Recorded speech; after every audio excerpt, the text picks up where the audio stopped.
olha só, ainda no verão aí, durante esse período de férias, os cuidados com as crianças nessa estação precisam ser redobrados. E hoje nós vamos saber como prevenir aí problemas no ouvido das crianças e como evitar alguma inflamação aí. Você já tem alguma dúvida? Já manda aqui pra gente no 19 99196 9255 que vamos responder ao vivo pra você no nosso quadro Papo de Mãe.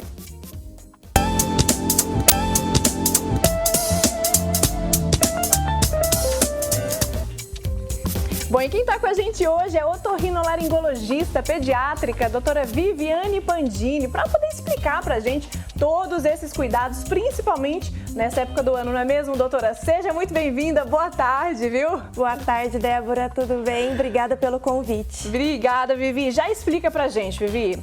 Infelizmente, né, a gente sabe, nós mães, né, eu tenho 2 em casa, então a atenção é redobrada mesmo. A gente sabe que no verão a gente tem muitos casos aí de otite externa nas crianças. Por que acontece geralmente nessa época do ano? Então, no verão, geralmente a gente tem esses casos de otite externa por causa do contato com água. A umidade dentro dos condutos faz com que a gente perca aquela barreira de proteção, que é uma gordurinha que a gente tem na pele, e a água remove essa barreira de proteção. Então, isso favorece os quadros de otite externa, que são essas infecções aí de pele. E quais seriam os cuidados aí, doutora, que os pais precisam ter aí, ficarem alerta nessa questão com as crianças nesse período? Então, tomar muito cuidado com a umidade. Então, sempre que a gente tiver usado piscina, usado mar, né, entrado no mar, enxugar os ouvidinhos e também ficar atento a alguns sinais, por exemplo, como dor, drenagem de secreção, sensação de ouvido tampado, que são sintomas importantes aí dessa infecção que é a otite externa. São esses incômodos aí que as crianças, geralmente, elas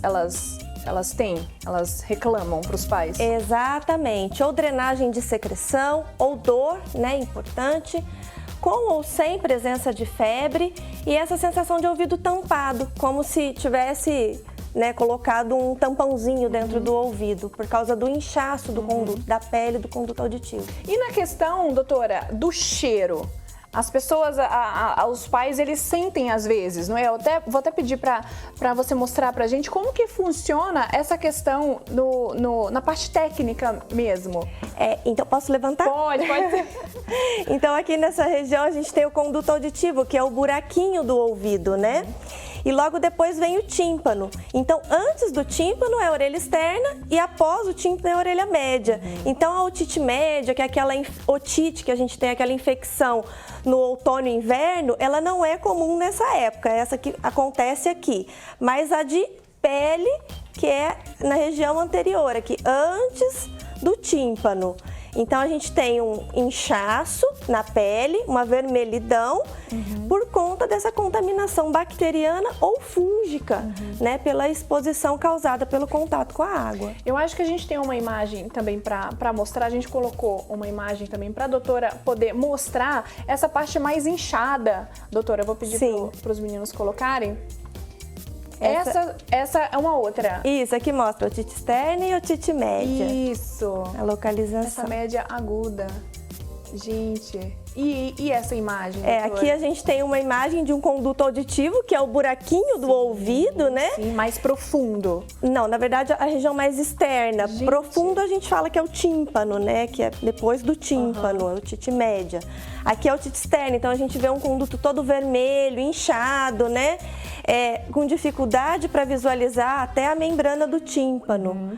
Que é a característica que a gente vê quando bate lá o otoscópio, coloca o otoscópio no ouvido da criança, a criança já sente dor por causa do contato aí com a pele contaminada. No caso dessa imagem, doutora, tem uma otite, Tem uma otite porque externa. Fica um pouco inchado, é isso? Inchado, exatamente. Inchado, vermelho e às vezes com drenagem de secreção. Então, às vezes a gente coloca, só tem secreção, só tem catarro dentro do ouvido. E, doutora, não é visível pra gente? É somente com o aparelhinho? Dependendo de como estiver, pode ser visível aqui na entradinha do ouvido. Exatamente, depende do grau, né? Então aqui, ó, a gente tem A otite externa discreta, que é só uma discreta vermelhidão, né, com inchaço do conduto. E uma moderada. Pedacinhos de pus, são pus ali no Não, cantinho? aqui é efeito da luz mesmo. Sim. Aqui a gente tem o conduto já mais edemaciado, mais inchado, mais vermelho, já com presença de secreção. E aqui a gente nem consegue olhar, né? Porque tá tão inchado que tem só uma fenda aqui. Então já seria uma otite externa severa. Essa severa que seria o grau mais... Exatamente, com mais dor, com drenagem de secreção e até às vezes visível pelo buraquinho aqui por fora. E doutora, o caso de otite, ele vem por conta do contato da água contaminada, é isso? Exatamente. A água, então, remove essa barreira, né, que a gente tem dentro do ouvido, na pele. A gente tem uma gordurinha que protege o ouvido e a água faz com que essa barreira saia, né, e a pele fique mais exposta. Então, o que acontece às vezes? A criança está lá na piscina e tem uma cerinha já dentro do ouvido. Algumas crianças têm acúmulo de cera. A água entra, a cera impede, né, que a água saia, isso causa uma umidade dentro do ouvido que favorece essa contaminação bacteriana ou fúngica na pele do conduto auditivo. E às vezes a criança coça, né, tem coceira, fica incomodada, a unha arranha e ali é onde a gente tem a entrada mesmo dos germes na pele. E doutora, eu queria que você reforçasse também para os pais o que eles podem proteger, como que eles podem proteger o ouvido das crianças.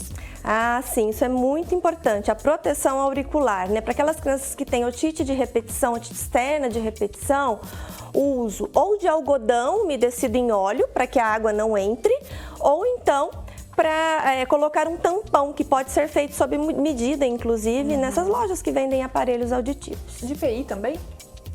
Também, pode ser. Doutora, aquela pergunta que eu acho que todos os pais também têm aquela dúvida, que tem essa dúvida. Hastes flexíveis, e aí? São recomendadas ou não para a limpeza aí, tanto das crianças quanto dos adultos? É um mito ou uma verdade, doutora? As hastes flexíveis são o terror do consultório da otorrino, né? Porque, na verdade, se você for ler na embalagem, lá mesmo eles dizem não introduzir dentro do conduto auditivo. Então, a haste não foi feita para isso, né? Ela serve para fazer curativo, para limpar o umbigo de bebê, né? Sim. Pode até usar nas voltinhas do ouvido aqui por fora, mas dentro do conduto auditivo, não.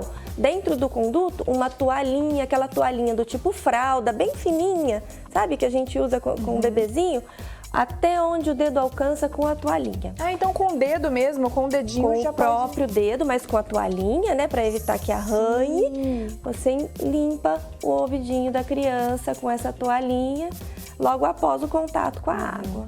Dica boa. Essa doutora, essa é de ouro. Doutora, viagens de avião aí. As pessoas, as crianças, né, estamos aí ainda no período de férias, né, tem poucos dias ainda. As viagens de avião, tem um truque aí para tirar aquela dor, aquela pressãozinha que até a gente, né, nós adultos, a gente tem. E nas crianças, e aí? Qual que é o truque? Então esse é um outro cuidado de verão que a gente tem que falar. Então deixa de ser um problema da orelha externa, passa a ser um problema da orelha média, que é a gente sentir dor na subida e na descida do avião, né? Por causa da variação de pressão que acontece na subida e na descida. Então a dica aí é: como durante a mastigação a gente tem a abertura da tuba auditiva, que é a comunicação que a gente tem entre o nariz e o ouvido, que leva ar lá para dentro do ouvido, que, né, equaliza essa pressão, é mastigar alguma coisa. Ou um chiclete, ou uma bala para crianças maiores, né, até para os adultos, uma bolachinha. Ou quando é bebezinho, você oferece o peito ou a mamadeira para que ele sugue ali e degluta isso. Vai equalizar a pressão dentro do ouvido e evitar que tenha dor. Com certeza. Dica boa. Dicas boas, não é mesmo, boa. doutora? Vivi, adorei aqui você vir aqui no nosso programa. Muitíssimo obrigada, viu? Espero você sempre aqui para trazer todos esses assuntos, que é muito importante. Principalmente para os pais aí, né? No verão, nas férias. Fiquem atentos aí, viu? Obrigada. Com certeza. Obrigada a você, viu? Fiquei muito feliz com o convite. Obrigada.